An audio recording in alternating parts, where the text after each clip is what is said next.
Baru saja lepas hujan tengah sejuk-sejuk macam ni, perut mesti lapar. Betul atau tidak? Jadi Nazrudin Rahman membawa anda untuk ke suatu tempat menikmati nasi lemak Breakfast of Champions. Di Bandar Puncak Alam ini, inilah cadangan yang diberi. Warung Tapau. Nasi lemak belauk diorang kat sini bukan saja murah, rasa dia sedap. Nasi dia lemak, ada bau harum halba. Wow!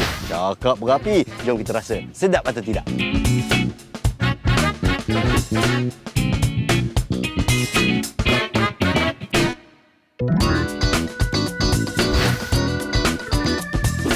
Satu Bandar Puncak Alam dah kenal Kak Nisa kita kat sini. Kak Nisa Warung Tapau, nasi lemak hebat di sini. Wah, alhamdulillah. Terima kasih Banas sudi datang ke warung saya. Sudi kerana banyak orang yang datang. Awak kena cuba set nasi lemak belauk dia betul-betul. Tapi kenapa dipanggil Warung Tapau? 7 bulan yang lepas kami hanya berniaga di depan kedai oleh kerana mendapat sambutan yang di luar jangkaan oleh penduduk Bandar Puncak Alam ni. Alhamdulillah saya berusaha membuka sebuah restoran di mana pelanggan-pelanggan saya bukan setakat boleh tapau tapi boleh dimakan dalam kedai. Di samping itu juga boleh kami menyediakan pelbagai lauk lah. Kari kepala ikan dekat restoran Tapau ni sangat sedap, rasa ikan yang segar. Lepas tu harga dia sangat berpatutan berbanding tempat lain. Nasi lemak dia memang berlemak, bau harum wangi sebab dia ada halba dan ayam dia pun sedap sangat. Agak special juga, tak ada tempat lain. Nampak tak? Nampak tak? Cahaya nur terpancar daripada nasi lemak ini. Daripada bau dia saja, bau halba menusuk kalbu. Kita nak rasa lemak dia macam mana pula. Dan yang istimewa, macam Kak Nisa cerita, inilah sambal yang ditumis selama 4 jam. Kita rasa sambal dia dulu. Bismillahirrahmanirrahim. Nasi lemak yang sedap adalah bila kita fikir je macam mana sambal dia nak makan dengan nasi lemak dia tu, dah terperkecil air liur kita. Itu tandanya sedap. Dalam banyak-banyak nasi lemak dalam JJCM, ini antara yang terbaik. Alhamdulillah. Made with love. Dan 3 lauk yang paling popular kat sini adalah ayam rempah yang juga merupakan kegemaran saya. Rempah garing kaya dengan khasiat kunyit. Dan 2 lagi best seller kat sini, sambal sotong. Sambal sotong ni memang favourite rakyat Malaysia. Kalau silap ni boleh jadi gaduh. Mula-mula masa saya makan, dia rasa manis-manis. Ada manis-manis sotong saja. Lepas tu, pedas dia tertangkap di tekak anda. Itu yang mendatangkan perasaan syok. Tapi kalau yang takkan pedas langsung, ini jawapan anda. Daging rendang. Kita tengok kesedapan dia. Lembut macam mana lembut? Bestnya bila makan rendang, daging dia lembut macam ni. Kat sini saya suka rendang dia sebab dia ada sari manis sikit. Bila kita dah makan, kita dah enjoy kan. Campuran rempah dia kat sini memberikan sari manis sikit dalam mulut anda. Walaupun Kak Nisa famous kerana nasi lemak dia, jadi sejak dia buka kedai ni, macam-macam lagi yang dipaparkan untuk kita seperti kari kepala ikan style utara. Dan di sini kita tengok kelikatan. Kalau nak kata gulai tak boleh sebab dia pekat. Dia pekat daripada biasa. Ada sikit santan. Dan dari sini, bila kita buat macam ni je, ternyata kaya dengan khasiat G. Vitamin G. G untuk jintan. J. Vitamin J. J untuk jintan. Allah. Dah ngeja pun tak betul. Bismillah. Bila kita main-main kat lidah kita, lepas tu kita telan, tertinggal manis-manis daripada kepala ikan. Kat sini jenaha ataupun merah. Yang ini merah kot. Dan mengikut saiz, harga mengikut saiz 10 hingga 12 ringgit. Set ni sebenarnya datang dengan nasi saja, tapi ulam-ulam ni saya letak ekstra sikit lah sebab nak makan dengan air asam kerisik dia kat sini. Masam-masam membuka selera di sini dan pedas-pedas dia cukup-cukup makan je. Tak lebih, tak kurang. Sesuai lah untuk orang yang suka pedas tapi tak suka pedas gila. Ni ngam-ngam je kat sini. Kalau set nasi lemak dia boleh makan dari pagi sampai ke malam. Kalau set kari kepala ikan dia waktu tengah hari. Kalau petang-petang, inilah dia ramuannya. Mi rebus utara dan juga set cucuk udang di sini dan seperti mana yang diceritakan oleh Kak Nisa. Tradisional utara, makan dengan kuah kacang. Jom kita rasa cucu udang ini. Saya suka pilih yang tepi-tepi sebab dia rangup. Bismillahirrahmanirrahim. Terdiam sekejap kena rangup dia kan. Sedap. Dan kat sini, seronoknya, orang utara makan dengan kuah kacang. Macam mana, lemak ke, manis ke? Bismillahirrahmanirrahim. Kuah kacang dia tak pedas langsung, dia lemak-lemak, dia manis-manis dan kahwin pula dengan cucu udang ni. Kalau ringan-ringan macam ni macam, alamak, Abang Nas, ringan sangat lah, kita nak yang heavy sikit. Ini dia mi rebus utara mereka dengan harga RM5. Tengok saiz macam ni, puas hati juga ni. Dan dia terkedekut dengan daging dia, daging salai. Bismillahirrahmanirrahim. Kalau nak makan, kalau betul-betul nak nikmati, dia kena makan panas-panas. Dan sebab dia tak pedas langsung, lebih kepada lemak dan manis, untuk rakyat Marhain yang biasa, memang cukup sedap. Terima kasih sekali lagi di atas cadangan anda untuk datang ke Warung Tapau. Ini baru destinasi pertama. Ke mana lagi kita nak pergi? Saksikan jalan-jalan cari makan selepas ini. Sementara itu, jemput makan.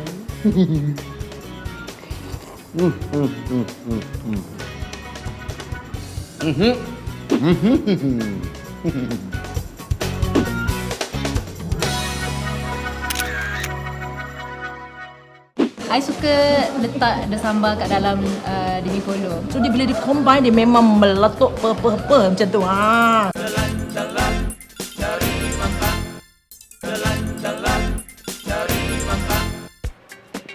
Ya, baru saja habis hujan, lapar Rudin melanda bila sejuk-sejuk macam ni kan. Apa terjadi bila Malaysia Timur berjumpa Malaysia Barat? It's Miss West. Selamat datang ke Cafe Sarawak Johor. Laksa Sarawak, laksa Johor. Sekali kita boleh makan. Dan di Damansara Perdana ni memang syurga makan. Tapi kalau popular macam ni, memang ternyata sedap. Jom kita cuba sama-sama.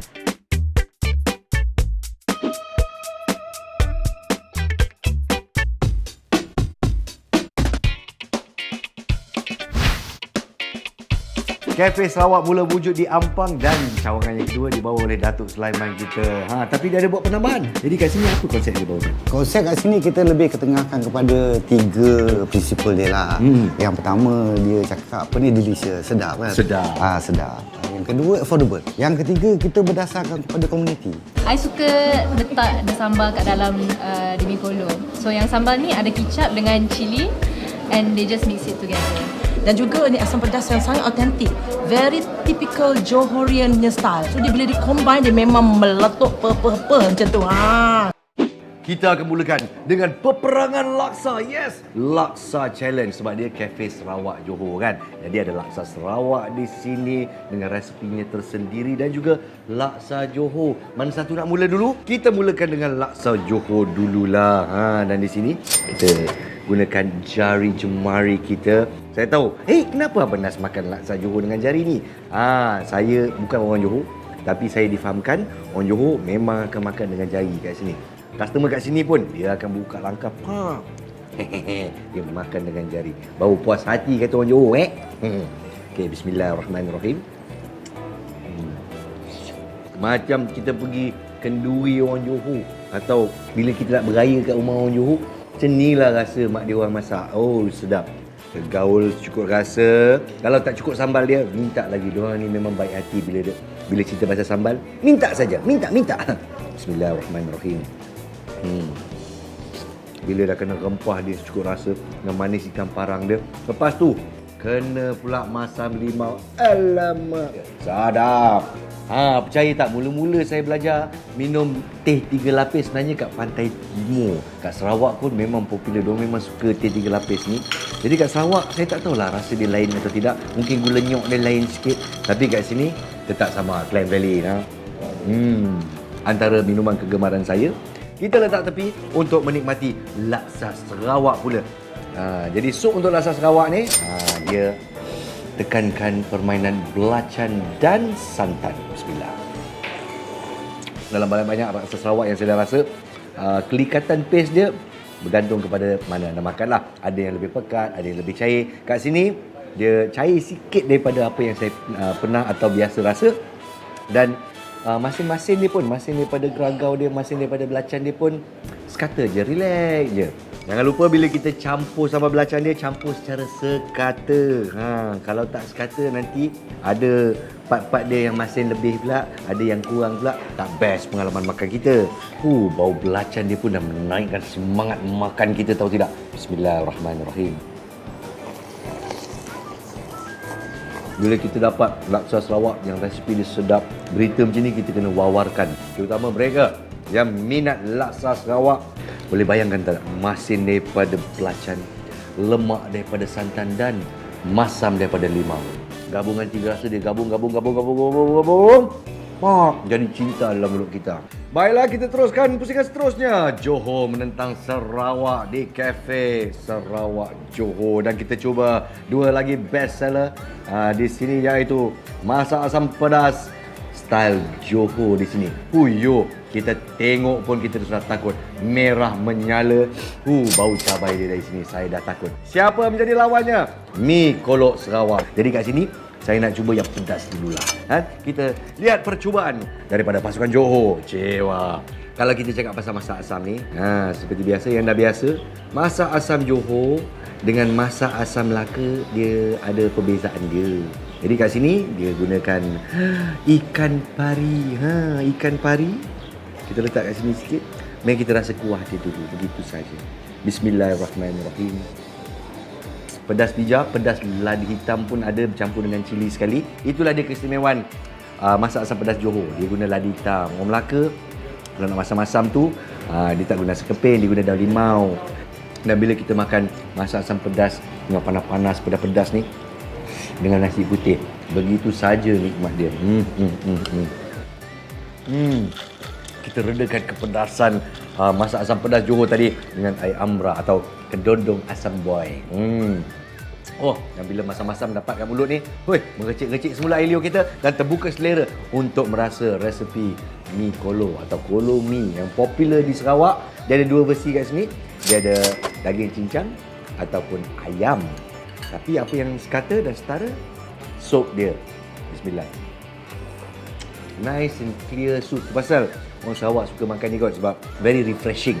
Saya nak tuang semuanya sekali. Kalau anda sampai ke Sarawak tak makan mi kolok, tak payah pergi Sarawak lah macam tu. Kalau pergi Sarawak, mesti rasa mi kolok dia. Bismillahirrahmanirrahim.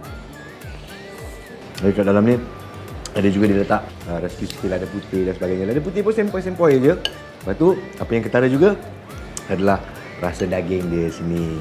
Jadi kepada anda semua yang tak pernah rasa mi kolo, tak pernah pergi Sarawak, ini merupakan tempat yang sesuai untuk percubaan yang pertama untuk jatuh cinta. Di mana? Damansara Perdana Cafe Sarawak Johor. Resipi dia sedap. Kalau tak nak pedas, makan begitu saja. Kalau nak pedas sikit, jangan takut untuk campur sambal kicapnya. #saya suka. Anda bagaimana? Mari-mari cubalah sendiri.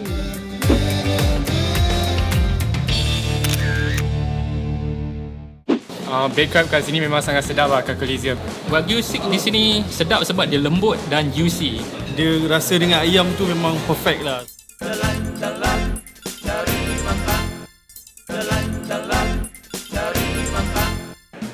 Untuk akhiri episod ini, apa kata kita jalan-jalan cari nostalgia legasi sejak 1921. Atuk saya dulu bawa saya masa saya kecil-kecil pergi ke restoran ini di Jalan Tunku Abdul Rahman untuk makan sizzling steak. Sampai sekarang saya teringat Colosseum Cafe dan Grill Room. Dekat sini makanan western tapi dengan rasa yang dikekalkan. Bolehkah mereka kekalkan rasa ni 99 tahun?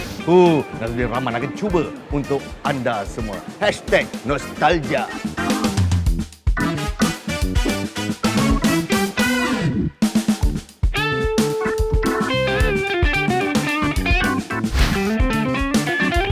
Di Garden Smith Valley ni, Encik Megat diberi mandat untuk menjaga kualiti Colosseum di sini kan? Ya, betul. Dah rasa nervous tak? Sikit lah. Ada sikit lah? Jadi, Colosseum Cafe dan Grill Room ni awal 1921 di Jalan Tunku Abdul Rahman. Ya, betul. Jadi, apa beza makan dekat first branch tu dan branch kat sini? First branch dekat Jalan Tar kita adalah kita nak suasana dia. So, suasana tu kita nak bring sama suasana. Kalau tak dapat sama tapi seakan sama. Pengalaman makan. Pengalaman makan tu. Baked crab kat sini memang sangat sedap lah kat Coliseum. Maksud saya dengan family saya selalu datang sini untuk makan baked crab ni. Wagyu steak di sini sedap sebab dia lembut dan juicy. Memang puas hati ya makan. Dia rasa dengan ayam tu memang perfect lah. So, tu memang kat tempat lain tak ada, memang kita makan kat sini je selalu. Antara pencapaian yang dapat dibanggakan oleh Colosseum Cafe dan Grill Room ni, mereka lah pemegang Malaysia Book of Records, the oldest Western colonial theme restaurant in Malaysia sejak 1921. Dan oxtail soup mereka masih popular tapi dah makin pekat nampaknya. Tapi yang kekal, dagingnya tetap lembut. Yes. Nampak tu. Dagingnya tetap lembut. Secara etika, kita makan macam ni. Cewah, cedok sup. Table manners, you know. Bismillahirrahmanirrahim. Yang ini, kepekatan dia, kelikatan dia. Dan daging daripada ekor lembu ni, dia ada rasa yang tersendiri tau. Jadi, kita dapat rasa sari daripada ekor ni dalam sup yang kita makan. Bismillah. Lembut dia. Macam kita boleh sedut di daging dia masuk dalam mulut kita. Tapi sebab kita dah rasa kepekatan sup dia, memang cicak dia memang sedap. Pengalaman makan yang best. Kalau anda semua nak tahu, di Colosseum Cafe lah mana saya belajar nak minum kopi. Masa kecil-kecil mak tak kasi minum kopi. Tapi kalau pergi ngantuk, Tok akan kopi or ais macam tu. Wah, syok. Jadi rasa-rasa tu macam datang kembali. Satu lagi appetizer tapi saya tak pernah cuba adalah baked crab maker, juga popular dengan rakyat Malaysia dan pelanggan tetap mereka. Dia goreng rangup dan inti dia memang tak lekut. Memang kita keluarkan sikit inti dia. Nampak cebisan-cebisan telur dia dengan isi ketam dia. Tak kedekut pula tu isi ketam. Bismillahirrahmanirrahim. Juicy pula tu. Untuk anda yang pertama kali datang ke Colosseum, anda suka makanan laut, fikirkan satu appetizer yang bakal membuka selera. Inilah dia, baked crab. Mesti cuba. Hai. Inilah dia acara yang saya tunggu-tunggu. Ini membawa balik saya berpuluh-puluh tahun dulu. Macam kita tua sangat. Tapi saya ingat lagi Tok saya bawa saya untuk makan Hainanese chicken chop. Kita kena makan panas-panas ni sebab sos dia bila dah sejuk, lepas tu bila dia dah resap, ayam dia sepatutnya crispy. Tapi kalau kuah dia masuk dalam, jangan tunggu lama-lama. Dia kena makan terus. Jadi sambil kita potong ni, tahukah anda bahawa sebenarnya chicken chop ni tak wujud kat negara lain? Hanya di Malaysia ada chicken chop. Jadi sejarah dia, orang British dulu, penjajah-penjajah kita, dia bawa orang Hainan dari China untuk jadi tukang masak. Tapi orang Hainan ni tak tahu masak style Mat Salleh. Jadi dia pun ajar. So orang Hainan ni membuat pembaharuan dengan apa yang dia tahu, dengan apa yang dia belajar dengan Mat Salleh. Jadilah Hainanese chicken chop. Jadi sos dia tersendiri, dengan gaya pun tersendiri, dan awak tak boleh jumpa Hainanese chicken chop di tempat lain di dunia selain daripada Malaysia. Bismillahirrahmanirrahim. Sos dia yang masam-masam gas tomato masih sama, wangi bawang dia masih sama ada di sana. Dulu-dulu dia ada letak carrot dengan kacang pi tau. Tapi sekarang kacang pi dia letak kat tepi. Jadi nampak macam Colosseum sekarang ada kelas. Dari dulu ada kelas. Tapi sekarang ni dinaik tarafkan untuk dibawa ke cawangan-cawangan seluruh Malaysia. InsyaAllah kalau saya nampak Colosseum ni dekat mungkin Singapura ke, dekat Thailand ke, dekat Paris ke, bangga tak terhingga. Inilah dia buatan Malaysia. Jadi daripada saiz dan juga harga yang kita bayar, insyaAllah it's good value. Dan saya suka kombinasi masam-masam tomato dengan masing-masing mushroom yang diorang ada kat sini. Kat sini kita ada dua jenis sizzling platter, iaitu mixed grill dan juga ni promosi mereka Wagyu tenderloin. Alamak, mari kita rasa dulu. Daging selembutnya, lembutnya. Bismillahirrahmanirrahim. Kalau daging lembut macam ni, buat apa dia bagi pisau? Gigit je, zat je macam tu. Alamak, cubit-cubit dengan tangan je pun boleh. Dia memang juicy. Wagyu Australian tenderloin. Saya ni memang penggemar daging. Tapi kepada anda semua yang mungkin kambing dipelak macam mana? Ayam dipelak macam mana? Orderlah mixed grill. Kat sini macam-macam jenis daging. So it's value lah. Dan beli ramaan tak sabar langsung. Tu dia nampak tu. Sizzling grill ni dia kena makan panas-panas. Kalau dah sejuk dia tak sedap. Kena berasak-rasak macam ni. Bismillahirrahmanirrahim. Kita diam sekejap, tahu tidak, nak melayan, menghayati kesedapan dia tu. Jadi sekali lagi, pada anda yang tak pernah rasa pengalaman makan Colosseum Cafe dan Grill Room ni, sekarang dah ada 3 cawangan. Dikatakan ada cawangan keempat coming soon. Jadi carilah branch yang terdekat atau cawangan yang terdekat dan cubalah pengalaman colonial dining at Colosseum Cafe and Grill Room. #Aku suka.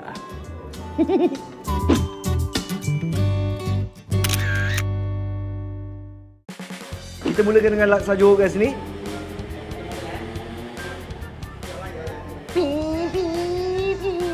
Dari sini, bila kita buat macam ni je, sudah ada bau jintan.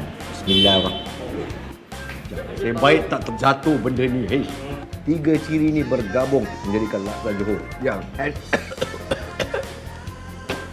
sampai malam. Jadi datang sekeluarga. Oh, 7 pagi 11 malam, bukan 11 pagi sampai 7 malam. Sorry. Masin belacan, lemak santan dan bunyi kereta. 3 gabungan yang gempar. Jalan-jalan, cari nostalgia. Legasi Colosseum Cafe Room dan Grill. Cafe Room dan Grill. Cafe dan Grill Room.